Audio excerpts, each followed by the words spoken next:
Hello everyone and welcome back to the MyFootballWriter YouTube channel, and as always, well I say as always, but it's a match reaction tonight, not long, about 15 minutes after the full-time whistle had gone at Deepdale. Do let me know if you can hear me first of all. I'm using a different microphone to usual, so do let me know if you can actually hear me rather than you're trying to lip read as such. But Norwich City at Deepdale, it was a disastrous start from the Canaries. They went 2-0 down within the first 12 minutes, and then just pure footballing chaos at times at Deepdale. Norwich ended up getting themselves back in the game through a goal from Borja Sainz, and then they ended up going level through Shane Duffy with his equaliser. And already we've got some comments. Of course, do not feel afraid to put them in at any point, and feel free to share your thoughts throughout the night, and I'll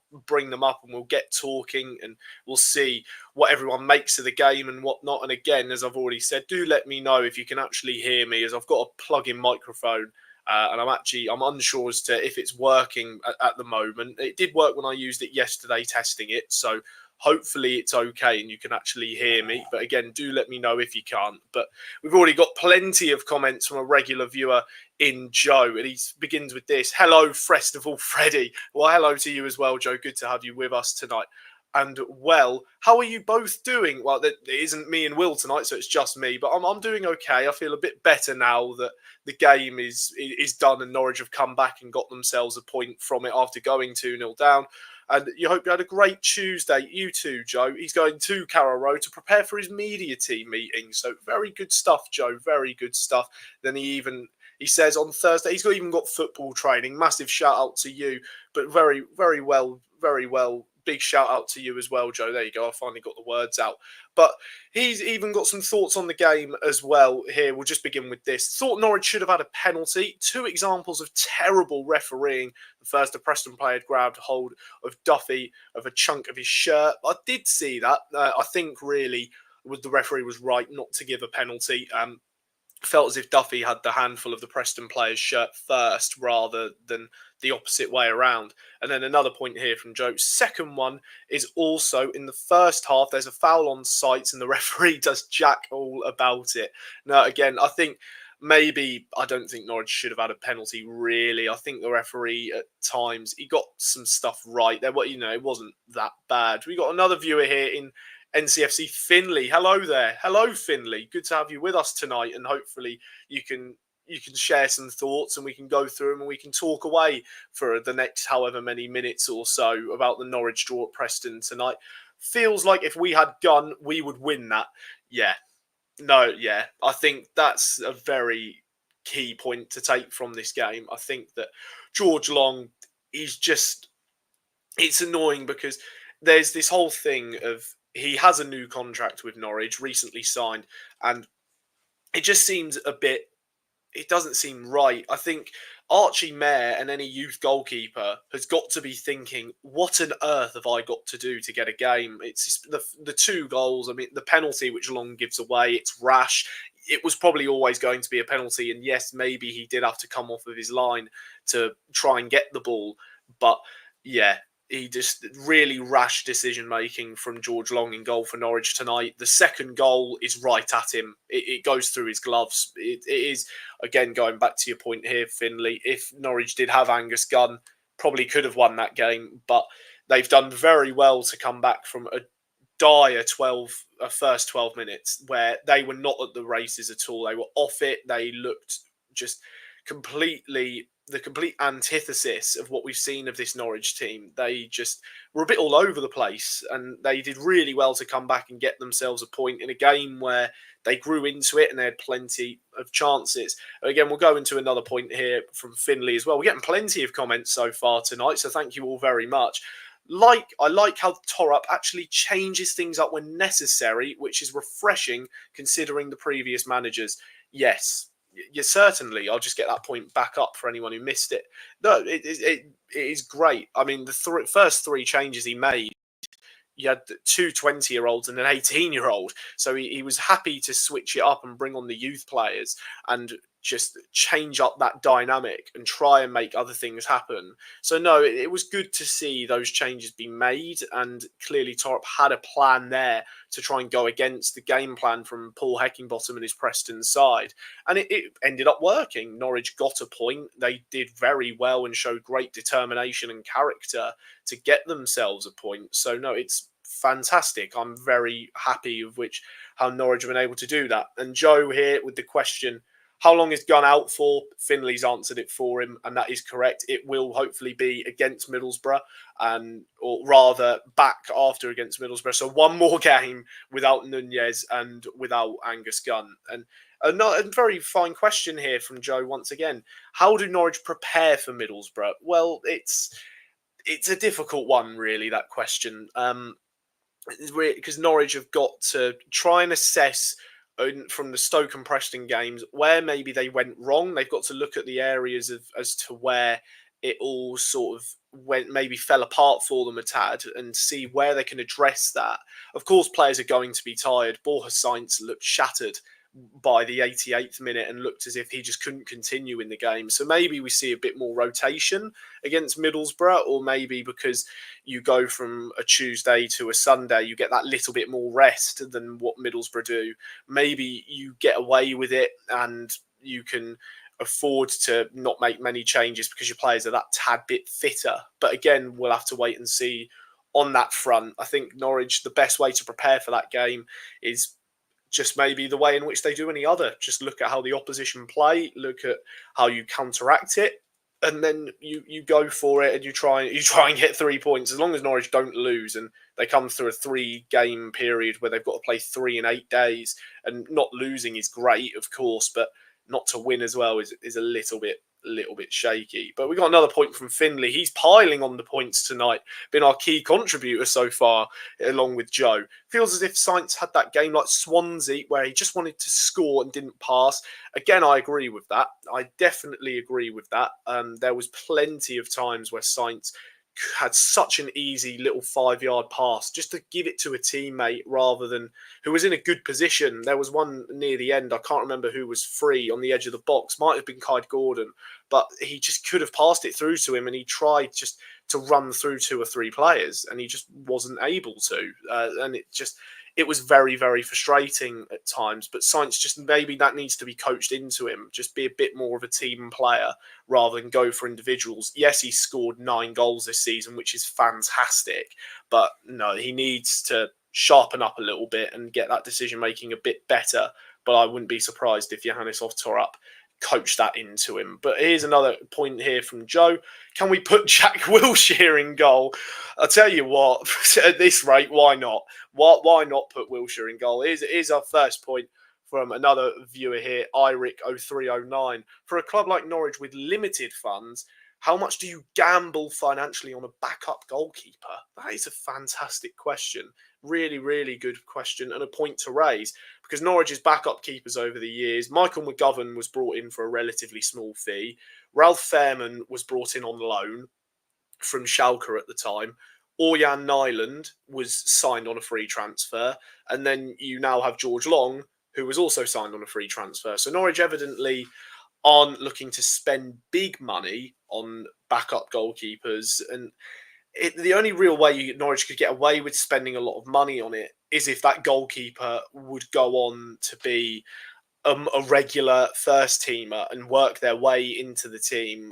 It's a hard one, really. How much did Norwich gamble on a backup keeper? I just don't know. It's a difficult one because, of course, you want a keeper who you know can be competent and reliable when called upon. But again, you can't really get that at a cheap price. For Norwich with limited funds, maybe look to spend about $1 million to $2 million on that potentially as a backup goalkeeper. So yeah, you could go with that, or you use an academy goalkeeper and save yourself a lot of money. And if they've been playing well at youth level, you could give them a chance. I mentioned earlier, for anyone who's just joining, welcome to you. Feel free to share any comments and any thoughts, and I will happily read them out. But I think it's interesting. Archie Mayer, as the youth keeper, sat on the bench. He must be thinking, what on earth has he got to do watching some of these George Long performances? But hey ho, that's a completely different conversation to go on to. More points from Finley. Thought both Duffy and Cordoba had good games tonight individually. Yes. No, they did. Duffy scored. It was a brilliant solo run that he got up to the box and then got the pass back from Sargent and tapped it in. Then another point here, can't have a gun and cruel situation. So I guess Long is okay, but the gap in quality is massive. That's pretty much what I've just been saying, really. Norwich, if they wanted a good backup goalkeeper, they'll have to spend a lot of money on someone who is very competent and is arguably just as good as Angus Gunn. And that point from Finley there is perfect. You can't then have two great goalkeepers and one is unhappy because they're not playing and maybe they feel as if it's favouritism towards the other. So it's an interesting one, that really, how Norwich look to approach that. But they're clearly happy with George Long because they want to keep starting him as the backup goalkeeper. They want to have him as that man, which is annoying. It's very annoying. But speaking of goalkeepers, another point from Finley. That is Reyes, our Chilean youth goalkeeper, Vicente Reyes, that's his name, succeeding at Cambridge now, 2 clean sheets in a row. Very well done to him. Very, very well done to him because, of course, Cambridge had started the season very poorly. So maybe, does he become the backup goalkeeper or third choice? Do you recall that loan and go for him maybe? Who knows? Who knows? We got here another point from Finley. He's loving it tonight. Sargent isn't just a target man. He's now chipping in with assists. Yes, I want to say Sargent has got 3 or 4 assists now this season, which is fantastic. That's great for a striker who last season was rather just, we had to trust him with individual quality as a striker to score all of the goals for Norwich. Now maybe that's part of the coaching with Torup. He wants to use him as more of a team player and link him in with the other attacking options. And yes, got an assist tonight. And he did play a lot like a team player, Sargent, in this game. Was always dropping deep in the attacking third, looking to try and link from defence to attack, a bit like how Nunez does. So maybe that's Norwich's answer to the Nunez problem that he can't play due to injury. Is Josh Sargent the option now? Who knows? It's a very fair point. And now our first point from Tony, snooker fan. Believe you've been here before, Tony. Good to have you back with us tonight. Hello, I would like to say I love Torup a lot. Me too, because I like his press conferences and post-match interviews. He just said if we'd have lost, we should be going home on the bus, not on the plane. Fair point from Torup. I'll just get that last little sentence back up. Should be going home on the bus, not on the plane. No, that's a very fair point. Always fans on the plane, not the buses. Yeah, no, they should put the fans on the plane. That'd be quite nice. I think Norwich did that in 1993 when they played Oldham Athletic in the Premier League. So a long way away from that now, but no, it's fair enough, that point from Torup, because Norwich, they were sloppy at the start. That they really were. They weren't at the races at all. First 15 minutes were 2 down inside 12. That was really, really poor.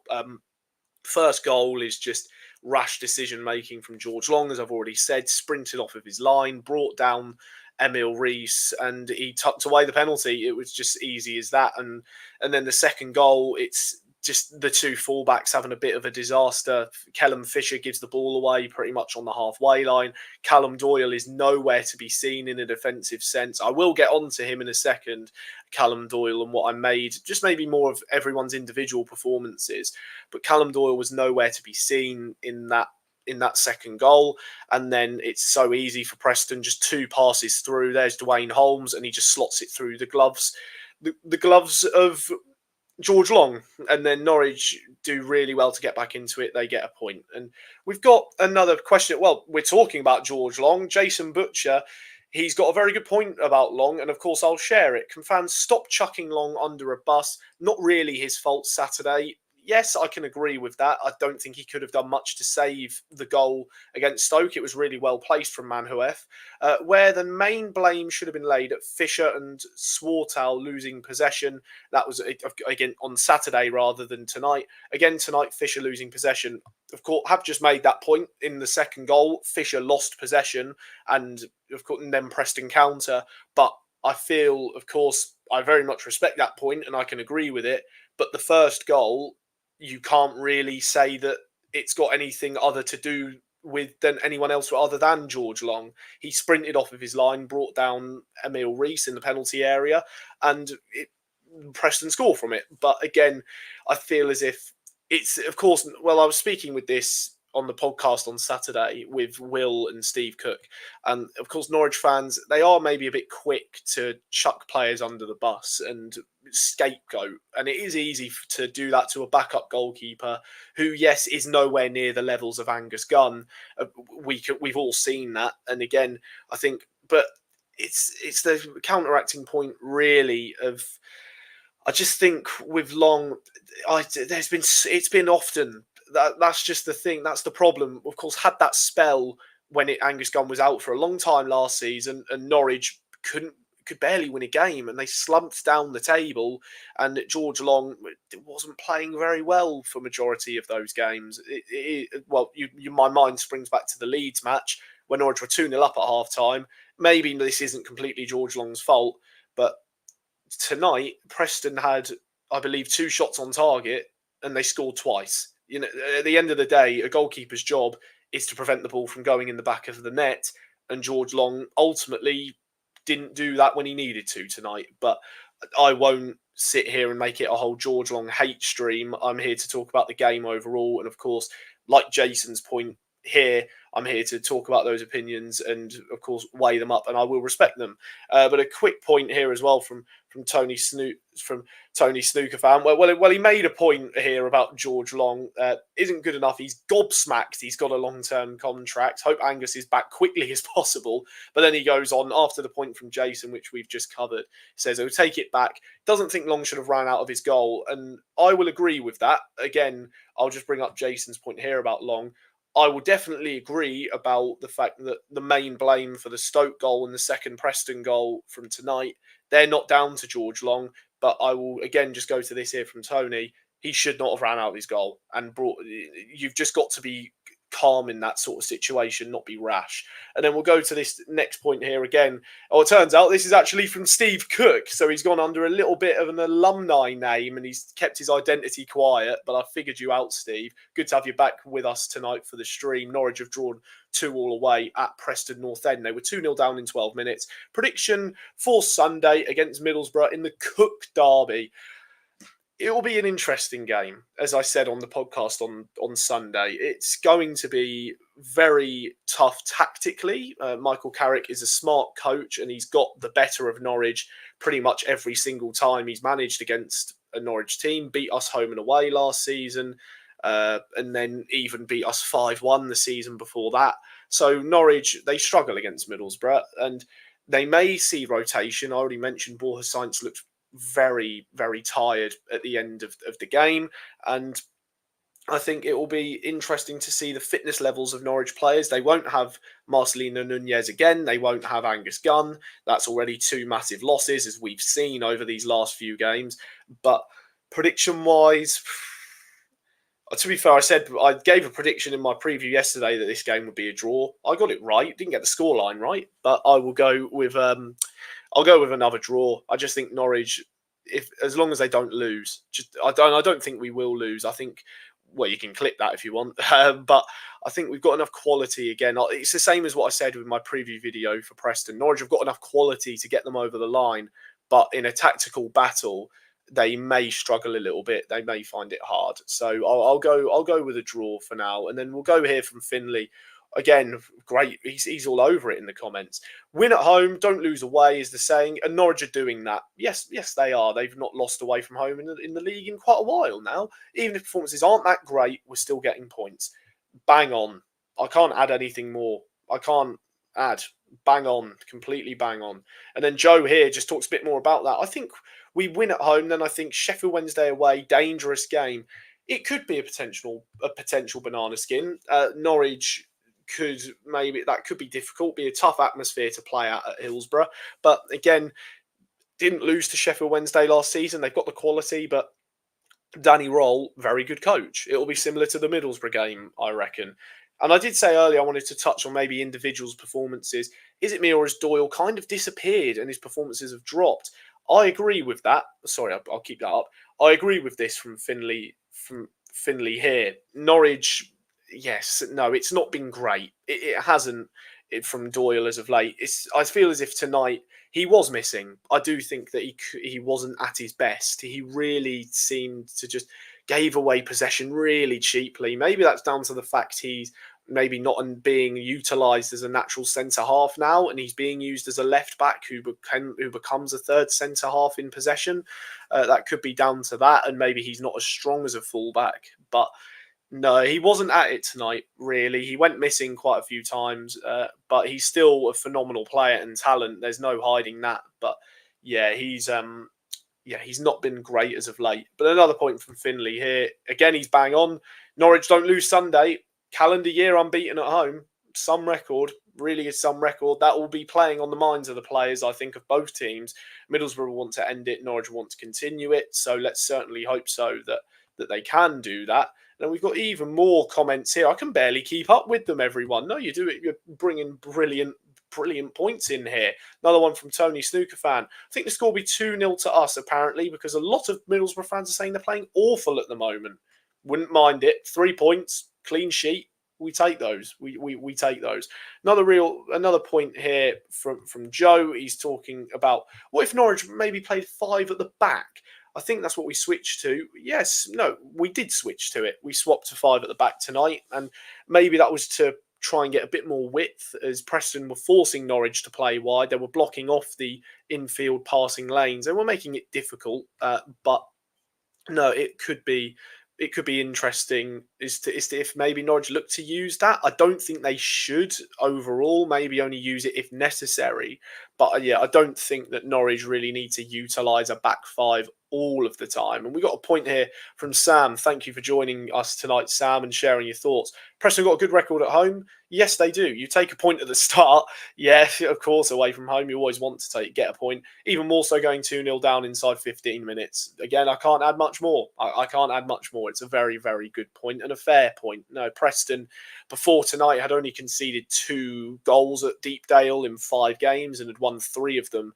And now Norwich have done really well to get a point from 2-0 down and show great character. And yeah, even here from Finley about Preston, still unbeaten at home since Paul Heckingbottom came in. A very good manager at this level, has promotion experience and knows how to counteract smart managers. And he did do that for majority of the game against Torap, but Norwich got themselves that point in the end, came from 2-0 down and did really, really well for themselves. But again, another point from Jason here. Would agree Long was at fault for the penalty and for the second, but we are a team. Win, lose or draw together. We stick together. Happy with the 2 away points. Again, I can't. Everyone's making great points. I just can't disagree with that from Jason. I really can't. I think that's bang on. Of course, there's so much more connectivity now from between these players and the fans, and it's great to see that is very much the case that Jason has just shared there about if Norwich win, lose or draw, they do it together. We're still a team. We move on, we go on, and Norwich have not lost away from home their last few matches there, which last season, these sort of games, maybe they would lose. They are just dreadful away form. Still, it's not the best, but you know, they've got themselves another draw. They've done well just to not lose. That's what's very, very important. We got a point here from Tony once again. I like Borja's science, but he needs to keep his cool. I got a friend, he says he needs to stop having a go at his teammates when it's Borja's fault, not his teammates. This is where I think Borja's science is... Maybe this is where the similarities with Buendia come in. I think Sainz has got an attitude. He's fiery. He really is a character. He likes to rile people up and just be a bit of a nasty bloke. But he's a talented player, so he backs up his talk. But yes, he can get riled quite easily. He's got a short temper, Borja Sainz, a very short fuse. So no, and it's a bit of a ticking time bomb with him, whether he'll just be silly and get a red card or you never know. He might just do brilliant stuff on the pitch and just makes you forget all about that. But no, he does need to maybe keep his cool a little bit. Another point from Sam here. Draw away, win at home. Something tells me we're into something good. No, yeah, it does. It really does. No, and as we've already sort of covered earlier, there was a point made earlier. If you win your home games, you draw away, then you're probably going to be all right. And Norwich at the moment, they're doing just that. they should be all right. Another point here from Jason. He believes Norwich don't need to change anything from tonight. Average 70% possession, controlled the game. After 12 minutes, the only team to score at Preston since they've had Heckingbottom in charge. Great statistic, Jason. A great statistic. Norwich, they didn't only score once and become the first team to do it. They had to do it twice, get themselves that point. Really well taken goals as well, it has to be said, from Sainz and Duffy. The Sainz goal was really not. I actually didn't even think it went in. It was a really nice cross from Fisher towards the near post. Sainz did so well to actually slide in and put it in at the near post. Duffy's goal, honestly, I didn't even know what Duffy was doing in the opposition penalty area, but he made a great run, played it to Sargent, neat little 1-2 there with Duffy just to drill it in. Norwich got that second one. Didn't really look like getting a third at times. There was a lot of really just poor decision making. The game got sloppy really once Norwich were level. Yes, they kept going forward. They did play well tonight, Norwich. After going 2-0 down, there was only really one team in it for the majority of the game. And perhaps could be argued they were unlucky to not walk away with 3 points, given the statistics and how they dominated the game and bossed it for the majority, but a point away from home, as pretty much everyone who's watching has said. And again, maybe you disagree with the point that Norwich getting a draw away from home, and perhaps you feel it's 2 points dropped rather than a point gained, hence why I put the title of this video. But yeah, so again, do let me know on any points. But here's another one here from Finley talking about Emiliano Marcondes, Norwich's most recent signing. He feels as if he shouldn't have started and he's not fully ready. I can agree with that. I can do, but I don't want to be too harsh on Marcondes. As again, but then you can say he isn't really ready. He's only played about 70 minutes of first team football since May. Of course, didn't get properly signed on with Hibernian and was let go, became a free agent, didn't sign for anyone until he joined Norwich just 2 or 3 weeks ago. So it's a fair point to make. I'll just bring it back up here from Finley that maybe he shouldn't have started and he's not fully ready, but perhaps that could have been Torup wanting rotation, or he felt as if Marcondes was the best option to use instead of Nunez as an attacking midfield outlet who could link defence to attack. But ultimately, maybe wasn't in it tonight, and maybe on Sunday, that's something which Torup looks to change potentially, and he just decides he'll go with someone else to fill that Nunez void. Another point from Tony, or he's asking me a question. What are your thoughts on Callum Fisher so far this season? I've been very impressed by Callum Fisher. For someone who was playing National League football about 18 months ago, he really has. He's shocked me with how good he's been. He really just looks so composed for someone his age. He's just still so young and so much raw ability. And he's a first team starting right back for Norwich. And he backs up that claim in nearly every match as of late. And he's got full of passion. He fights for the badge on the front of his shirt, and he's just full of tenacity. He's a very, very impressive player, and I think Norwich have got themselves a bit of a gem signing him from non-league. A great bit of recruitment, must be said. I really, really hope he can catch on. And here's a point here from Sam after that comment. There's a star man playing down the right. His name is Callum Fisher, and he's, as Jack said, with that language I can't repeat, he's quite good. Yeah, so again, backs up the point. But another here one about Fisher, the question, what did he go off? Injury or tactical? Purely tactical. Purely was. You could see it was. Norwich brought on Kyle Gordon to utilise him as a wing back for majority of that second half. I think that was probably the point that Torup wanted to use. I think maybe he thought to do that at 2-0 and he thought at the interval it would be 2-0. So maybe you switch it up. You bring on a bit more of an attacking player to just charge down the wing. But Norwich got that goal back right at the end of the first half. And maybe he thought, you know what, I'll just stick with it and we'll see how we go. And ultimately, you could say it worked from Torup changing up his plan. But no, it was a tactical one rather than Fisher getting injured. But then we'll go to another point about Marcondes, again from Tony. Again, thank you all for being here tonight and sharing your points. We've had a lot of them, so very, very big thanks to all of you watching. For me, Marcondes needs to play to actually get minutes, because if he does play, he doesn't get fit. But then after that, he corrects himself, Tony, here. I mean, if he doesn't play, he gets fit.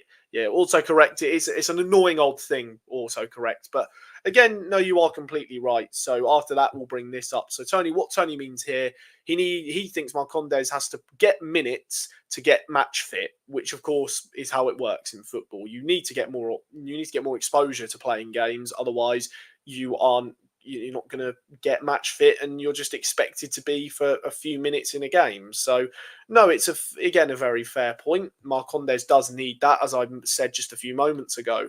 He's only played 70 minutes of first team football in the last 5 months. So, no, he does need it. He certainly needs it. And then we'll go into another point from Joe, and he's joining on with a lot of what everyone has been saying so far tonight. I think a draw is good, because if you look, 4 points out of 2 games, or 2 points out of 2 games rather there, Joe. Sorry to correct you.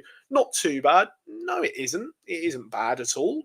You've not lost the games, so you can't complain with that.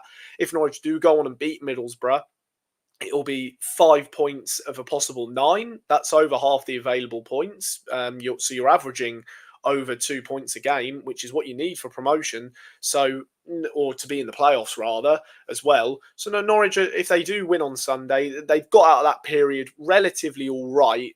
No injury concerns yet. Cross your fingers for that. And no, to not lose as well in a 3-game period is great. If we beat Middlesbrough, that would be fantastic, rather than maybe draw 3 in a row. That's not too great. But no, a win on Sunday would be good for Norwich to get out of this period and get themselves quite a few points. And another one from Finley here, talking about Ante Sienats, was playing at left wing back when he was during the start of that second half. An odd call. Felt like Chrysene would have been a better choice. Chrysene did come on in the end to play as a left wing back in sort of a more natural position. But Sienats, I felt for him tonight. Of course, scored against Stoke on Saturday, opened his goal scoring account. But in this game, he barely got a kick. And I do feel for him, really, because just wasn't his night. Barely touched the ball.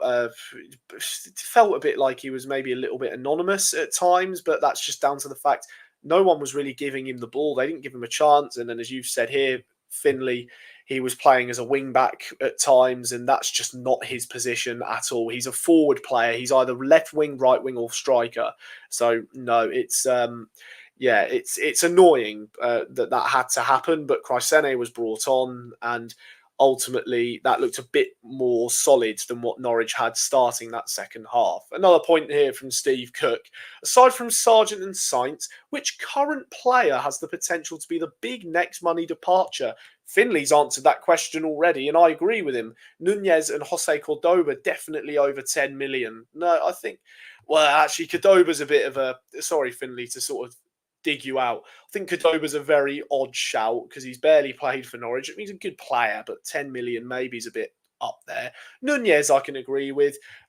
Sargent, I've got Tony's point. We'll go back to that in a second. This is the original one. Sargent, Sainz, as you've already said, but I can't say them. So really, I can only really go with Nunez at this moment in time. So I'll agree with Finley. There's no one else that I can think of elsewhere. Maybe Fisher in a couple of years' time, if he keeps up playing this well and playing at a good level. But for right now, I'll go with Nunez, because he's very important. We'll go back to this point from Tony. I quickly flashed up, but we'll cover it more in depth now.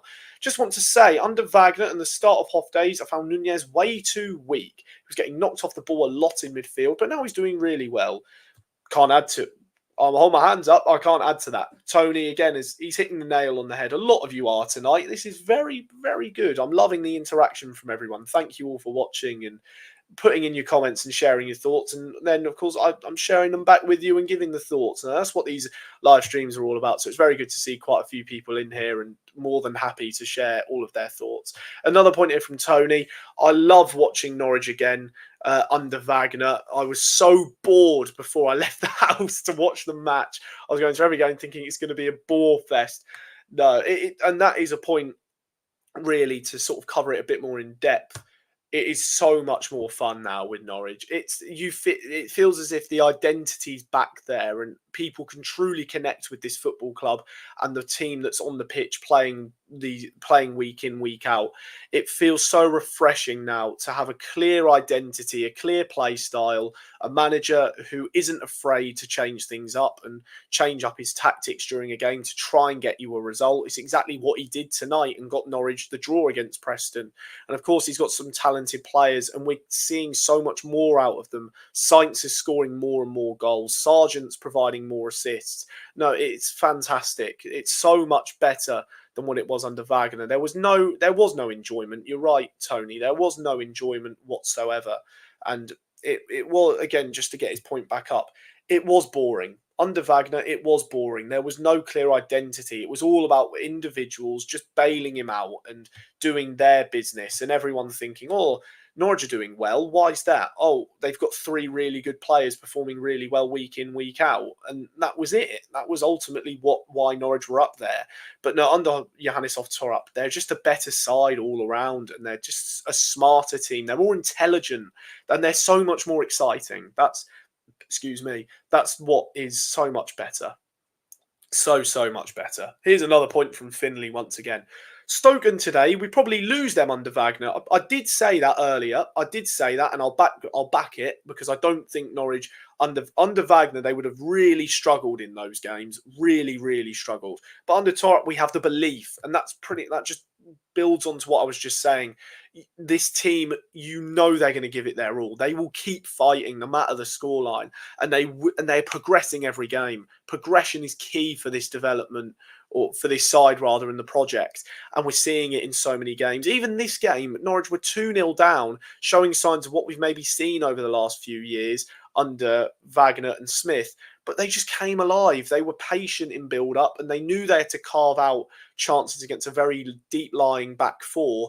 And they just got through it. They weathered the storm and they got through it and they tactically changed up their game and they were intelligent enough to know what to do, got themselves a point, and they can come away from it having been 2-0 down. They salvage themselves a point, and they can be very happy with that, and they can continue a good run of form, and they've not lost away from home, which last season they probably would have done. If Norwich were 2-0 down in 12 minutes last season under Wagner, they never would have drawn a game. They wouldn't have even probably scored.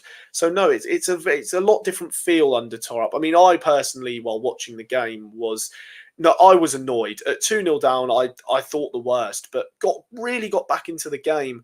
And you felt the belief growing. That goal right at the end of the first half, I think, always helps because it's a great time to score. And Norwich just kept up that momentum. They kept going and going, and they got themselves a point. And they could have got all 3. They had the chances to do it. Just got a bit unlucky in the final third. But another great point here from Finley. Would Norwich get top 2 if they still had Gabriel Sara? No, I don't think so. I think the team would be, of course, better with him, but I don't think that would allow Nunez to be as good as he is. And then as an effect of that, Norwich wouldn't maybe have got that ability and the things he can bring to a game. I don't think Sarah would maybe match it. So no, I don't think so. But what do you think about that point there from Finley? Do let us know in the comments if you want to. And then again, we'll go here to Joe. He's just, again, really just agreeing with what we've pretty much already seen and heard from over tonight. Johannes Torp, the best manager to take Norwich forward. I know we can't start mentioning the Premier League, but if we were going to, I think he would try his best to keep us up. Joe, you are spot on, my friend. And again, so good to have you with me tonight, and Finley as well, and Tony, anyone putting in points. Really happy that you've joined me for tonight and you're sharing your thoughts and we can share them again. But yeah, I agree with this here from Joe.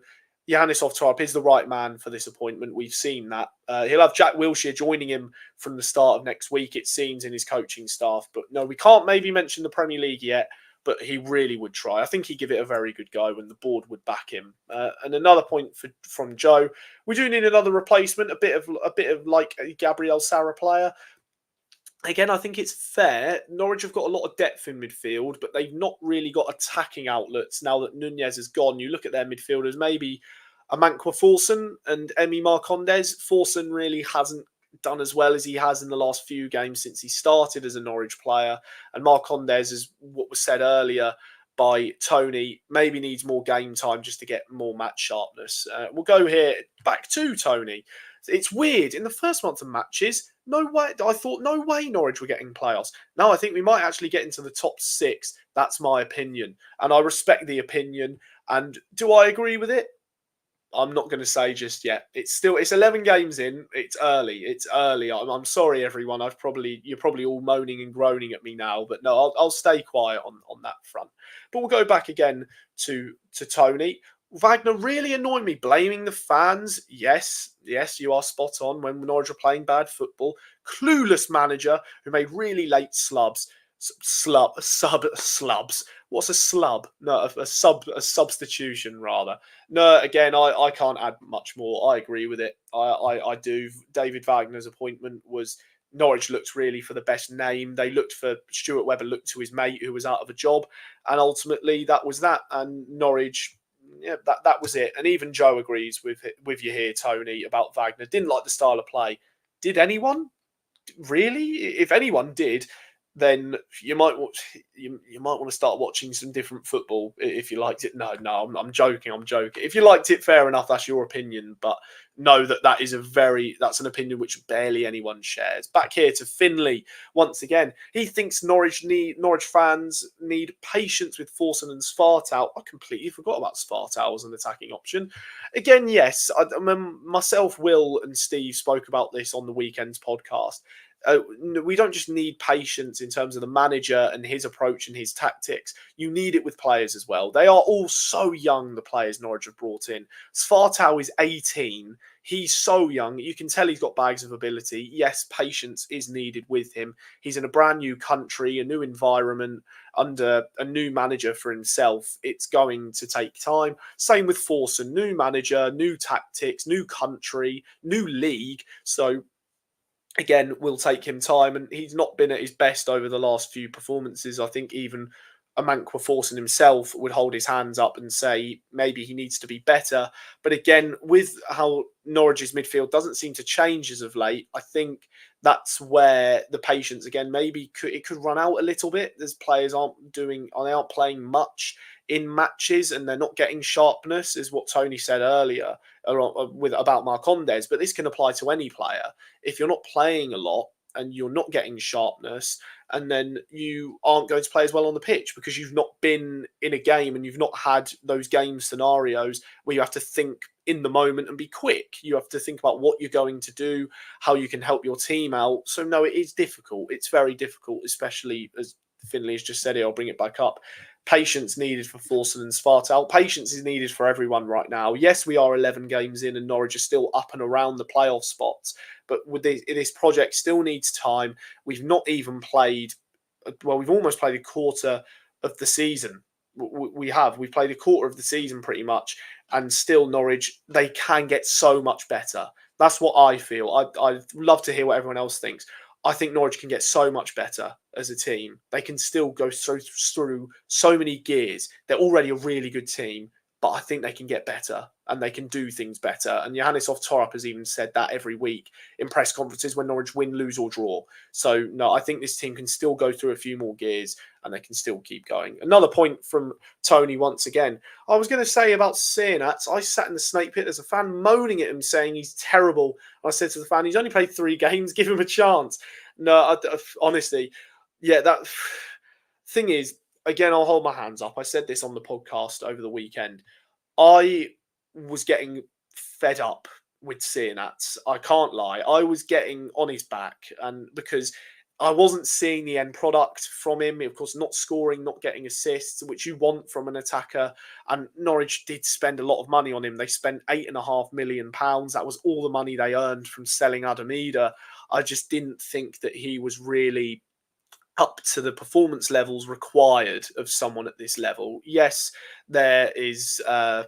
Yes, it was annoying with Sienats. I don't think that he was great at the start. Of course, broke his goal luck, and I'm very happy for him. But I will now, of course, it's a great thing. Hindsight's a wonderful thing. But I will hold my hands up and say I probably should be more patient. I should have been. And I'm willing to do so now. I mean, if this was maybe a few weeks ago about the uh, sorry, I completely lost my train of thought there. This is what happens when I talk for too long. I completely forget what I meant to say. But no, over the first few games, I didn't think Sienats was all that great. But I feel for him now in terms of even tonight, barely got the ball. I can look back and think it's a shame he ended up playing as a left wing back. He got taken off, just barely had the ball tonight, and I feel for him. I do feel for him in that sense. Another point from Steve Cook, who we had over the weekend on the podcast. Another really good question here. You can bring in one Norwich player in their prime from past Norwich teams to get straight in. Who do you choose and who do you drop? Do you switch formation? Well, for me, I've got quite an easy one here. I bring in Emi Buendia.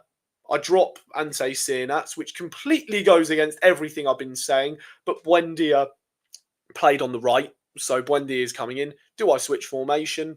No. 4-3-3, Buendia in, Sienats dropped. There you go.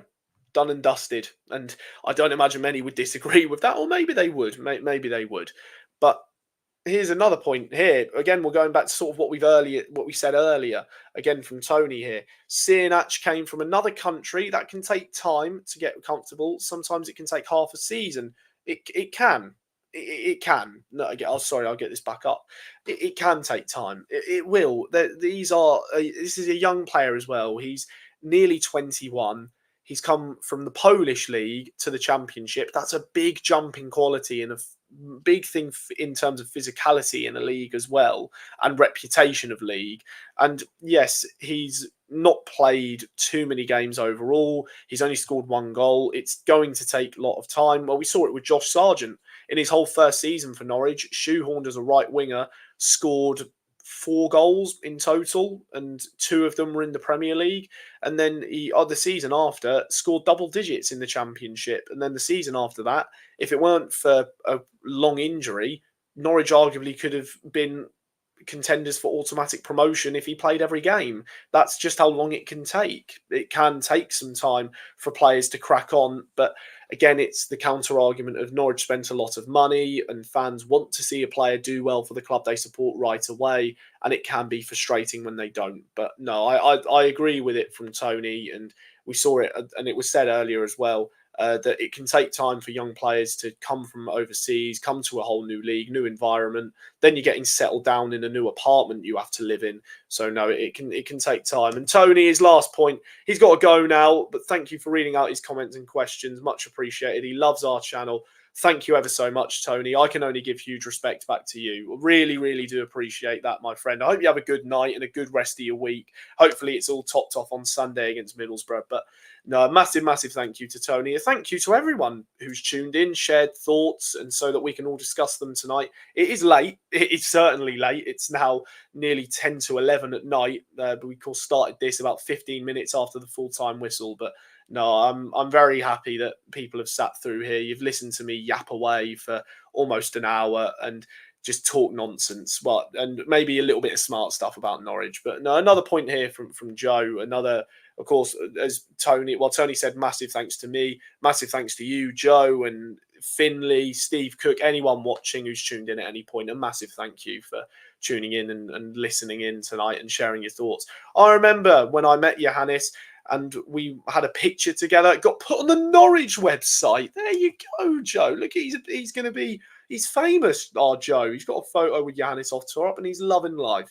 But anyway, well, we had Tony just go about a minute ago. I think it's right. Maybe I even go, and I let you all get to bed. So, to sum it all up, Norwich City were 2-0 down away at Deepdale within the first 12 minutes. George Long gave away a penalty. Emil Rees stepped up and he slammed it home. Then they made it 2 in quick succession. Dwayne Holmes, he scored after Fisher lost the ball on the halfway line. 2 passes through the Norwich defence, it was 2-0. It looked all doom and gloom for Johannes Oftorup's side at Deepdale, but they dug in deep and they got a point. Borja Sainz scored right at the very last kick of the first half. A lovely, neat move on the right wing. Fisher crossed it back in and he slid in at that near post. And then, of all people, Shane Duffy popped up with the equaliser. Sargent played a neat 1-2 after Duffy ran about half the length of the pitch, slotted it beyond Freddie Woodman, the Preston goalkeeper. Norwich were level and they held on and arguably could have got all 3 points, but they settled for an away point. They came from 2-0 down. Great show of character and determination. Final point for tonight. Tony, am I doing a live stream after the Middlesbrough game? Do I know the ginger fan who hates us? I so want to win on Sunday. I don't know the ginger fan who hates Norwich, unfortunately.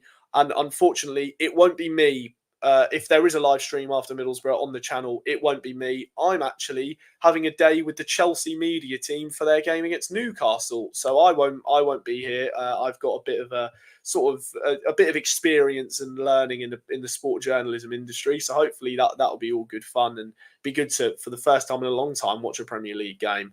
But no, I don't know the ginger fan. Again, Tony says Borough fan who does Borough TV. I'm sorry. Unfortunately, I don't know the name. I don't know, but I remember him saying "use a crap." That's about as much as I remember from a few years back. But anyhow, thank you all for watching tonight and sharing your thoughts. We had so many of them. Thank you to anyone who shared and who sat through the whole thing, or even if you sat through a couple of minutes. Maybe you've only just joined me about 2 minutes ago. But anyway, thank you all. Thank you all for tuning in tonight and sharing your thoughts on the live stream. I've been Freddie Humphrey Wakefield, and this has been the MyFootballWriter YouTube channel. All right, Tony, we'll give you one more. Last comment. Let's keep the faith. We're going up. I'm not going to comment on that last bit, but let's keep the faith, everyone. I've been Freddie Humphrey Wakefield. This has been the MyFootballWriter YouTube channel. Norwich have drawn away at Preston. It's goodbye for now, and we'll see you for the next video of ours here on the channel, and I will see you then.